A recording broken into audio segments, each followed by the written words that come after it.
Franchement, on sortait du match contre Nantes, qui avait été un cataclysme de nullité, d'erreurs individuelles et tout. Personne ne s'attendait à voir Marseille aussi bien ce soir, en fait. Bah, Walid y parlait à juste titre d'absence de hype. Moi, c'était la même chose. Après, pour des raisons différentes, parce que moi, je suis supporter et lui, non. Mais en fait, quand tu vois le match que tu fais dimanche à 15h, tu te dis, mais quel intérêt? En fait, on va se faire rouster. En plus, tu sais que Marseille, c'est très important, les supporters. Et là, tu te dis, tu joues plus qu'à l'extérieur. Donc, ouais, mais finalement, franchement, super content. Là, tu me demandes à chaud, bien sûr que je suis dégoûté. Mais comme je disais à Kevin, je suis sûr que demain, tu me prends à froid après le match. Franchement, j'ai qu'une envie, c'est d'aller taper Bruges et d'aller taper Liverpool. Ça donne de l'espoir pour la suite. C'est vrai que quand tu sors du match contre Nantes dimanche à 15h, que tu vois la faute professionnelle globale, hein, parce qu'on en a parlé, mais produire ce match-là contre Nantes qui était dans une dynamique très très négative, il y avait vraiment de quoi être énervé à la fin du match. Et terminer cette rencontre, même si encore une fois, ça tombe pas du bon côté pour l'Olympique de Marseille, avec cette double occasion Aubameyang, puis Barcola pour Ramos, et cette séance de tir au but qui a été très très mal gérée. Tu termines avec une pointe d'amertume. Par contre, dans le contenu, tu as encore une fois montré que dans certains gros matchs, tu étais capable d'être au niveau et même d'être meilleur que ton adversaire, parce qu'il y a des moments, il y a des séquences où l'OM est meilleur que le PSG ce soir. Avec le ballon, j'ai trouvé que techniquement, dans la personnalité, on a vu une équipe de Marseille qui peut-être se rapproche de son meilleur match cette saison. Tu es mené au score, pas contre le cours du jeu, parce qu'attention, le PSG a quand même des occasions, mais toi, tu en as aussi pas mal sur la première mi-temps. Et derrière, tu égalises, tu fermes pas le jeu à un partout, tu vas essayer d'aller chercher cette victoire. Tu es à deux doigts d'aller la chercher, et après, tu craques. Mais il y a quand même des gros motifs de satisfaction pour l'Olympique de Marseille. On rentrera dans les détails tout à l'heure, hein, mais le double pivot, Kondogbia, Højbjerg, ils ont été très très bons. Ouais. Gouiri, tu vois que ça change tout par rapport à Aubameyang dans la manière d'être connecté aux autres et de garder le ballon dos au jeu. Le système beaucoup plus, je trouve, adéquat avec ce 3-4-3, mais avec Emerson et Weah piston. On a vu des très très belles choses côté marseillais, en espérant pour Marseille que le résultat final ne contamine pas le mental marseillais, mais footballistiquement, tu dois normalement t'appuyer là-dessus, et c'est pas normal, ce serait pas normal de retomber dans des travers face à des équipes bien inférieures en Ligue 1 en tout cas. Sachant que, pardon, vas-y. Vas-y Adam, et puis après Kevin. Non, je disais pour rebondir sur ce que disait Walid, sachant que ce qui est d'autant plus encourageant, c'est que les deux buts que tu prends, il n'y a rien de... J'ai vu les buts qu'on prend contre Nantes sont ridicules. Oui. Encore ceux-là, le premier, le premier il est ridicule quand même, parce que le Roulier et Pachao, tu te sabordes encore une fois. Même si c'est le jeu marseillais, parce que c'est ce qui t'a amené aussi en première mi-temps à bien relancer, etc. Mais Walid a dit que Marseille a été meilleur par séquence. Non, Marseille a été meilleur sur 90 minutes. D'accord. Depuis la première minute, ils ont été meilleurs, ils ont été agressifs. Il y a des séquences où le PSG quand même a des grosses occasions. Je dis pas qu'ils ont roulé sur Paris. Il y a le poteau de Doué. Ils ont été meilleurs. Oui. Normalement, le PSG est meilleur que leurs adversaires. Là, Marseille a été meilleur.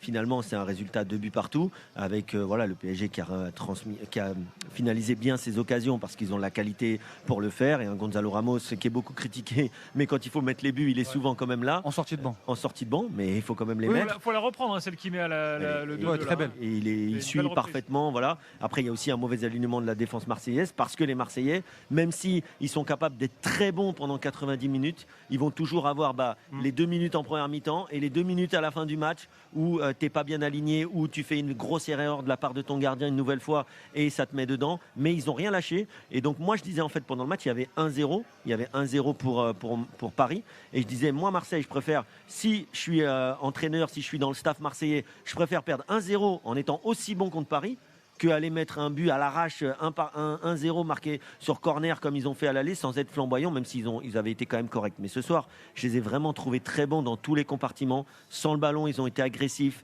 Ils ont mis l'agressivité que réclamait ce genre de match et que réclamait leur entraîneur. Ils ont été techniquement très bons, avec très peu de déchets dans les sorties de balles, malgré quand même un pressing cohérent toujours du Paris Saint-Germain. Et surtout, ils ont réussi quand même à se projeter vers l'avant, même s'il manque encore un peu de justesse et de qualité technique pour finir dans les 20 derniers mètres. Jean-Louis au stade, tu confirmes ce que dit Kevin là? Que Marseille a été meilleur pendant tout le match? Ouais, peut-être pas tout le match, mais on peut trouver des séquences. Mais bon, au-delà de ça, moi je pense que c'est une grande victoire pour De Zerbi ce soir. pour plusieurs raisons. Déjà, dans l'approche globale du match, et c'était criant au stade, ils sont allés chercher haut les Parisiens en prenant beaucoup de risques. C'est le style de Zerbi, bien sûr, mais on l'a vu aussi parfois contre Paris en championnat, faire bloc bas et attendre. Là, beaucoup de personnalité, beaucoup de prise de risque. On va les chercher haut, on les étouffe, on les gêne, et ça a plutôt bien marché. Et faire ça quelques jours après Nantes, ça montre quand même qu'il y a une vraie connexion encore avec son vestiaire, et ce match, à mon avis, va renforcer encore un peu plus ça. Et au-delà de l'approche globale du match, le coaching, les changements ont été très bons. Le choix de mettre Gouiri, Walid, tu l'as dit, ça a été parfait pendant 60 minutes, et l'entrée d'Aubameyang, ça a été son complément parfait pour la fin de la rencontre. Traoré aussi fait une très bonne entrée, donc pour moi, c'est quasiment 100% de réussite pour De Zerbi. C'est toujours bizarre de dire ça après une défaite dans une finale. Ils n'ont pas perdu, ils ont fait match nul, ils ont perdu au pénalty. C'est pas une défaite. Aujourd'hui, quand tu es Marseillais. Quand je vois la tête des joueurs là sous mes yeux, c'est ce qui me fait peur. Moi, attention, c'est une défaite, Kevin. Attention, Jean-Louis. Attention, Jean-Louis et Kevin. Moi, c'est ce qui me fait peur, c'est après avoir dit tout ça de bien, et on continuera à le faire. C'est comment va être gérée cette déception de pas remporter le titre parce que tu étais à 10 secondes quand même, parce que pour nous ça change pas la saison, mais le premier titre depuis 12 ans. Mais arrêtez, mais c'est pas un titre. Kevin, ils auraient compté comme ça. Mais c'est pas un titre. Kevin, tu peux pas dire ça. Non, pour eux c'est un titre. Pour eux c'est important. Quand tu vois l'état du banc là juste devant nous, c'est un titre parce que tu joues contre Paris. Non, mais mets-toi à la place d'un supporter. La décharge émotionnelle, elle est là quand même. D'accord, donc qu'est-ce que demandons à Adam qui est supporter de l'OM. Mais moi, toi tu faisais le tour du Vieux-Port avec le trophée des champions. Mais complètement. Voilà. Complètement. Non, mais je te parle pas des supporters là, je parle des professionnels comme De Zerbi. Si tu lui dis, tu vas être catastrophique, laisse-moi finir. Si tu dis à De Zerbi, aujourd'hui, tu choisis entre être catastrophique et gagner 1-0 ou être excellent et faire 2-2, perdre au pénalty, et construire une saison avec le retour de Gouiri, avec des choses très très bonnes, avec et sans le ballon. Kevin, je suis désolé, un professionnel, il va voir le contenu. Le contenu est bon. Bien sûr, c'est mieux de remporter la coupe en bois et de dire oui, on a levé la coupe. Les Parisiens, ils étaient verts. On est tous d'accord avec toi. Mais pour moi, c'est pas le principal. Non, mais c'est comment vont réagir les joueurs là-dessus. Les joueurs, ils viennent de prendre une rouste contre Nantes. Je peux dire qu'ils sont très contents d'avoir fait ce match. Mais ça, j'en sais rien. Le débat, encore une fois, non, mais on n'a pas à le faire parce qu'on est tous d'accord avec toi sur les vertus, sur le match. Mais sur le match référence de l'Olympique de Marseille ce soir et sur quoi tu dois te baser footballistiquement. Moi, je suis totalement d'accord avec toi. Maintenant, attention, parce que moi, je suis persuadé que dans le vestiaire, mais que même dans le club, pour la communication, pour essayer de retrouver du calme, ce titre, même si c'est un titre en bois pour nous, ça aurait fait beaucoup de bien dans les têtes. Et même de taper 2 fois le PSG sur les 2 matchs de cette saison. Oui. Alors, il y avait eu l'histoire du Ballon d'Or sur le premier match, et là, il n'y aurait pas eu cette excuse-là. Je pense que ça aurait permis à l'Olympique de Marseille, en termes de confiance, d'aller chercher autre chose. Je suis absolument en désaccord avec ça. On conclut avec Adam. Allez, un mot de la fin pour toi. Si tu veux retenir un truc, passer un dernier message.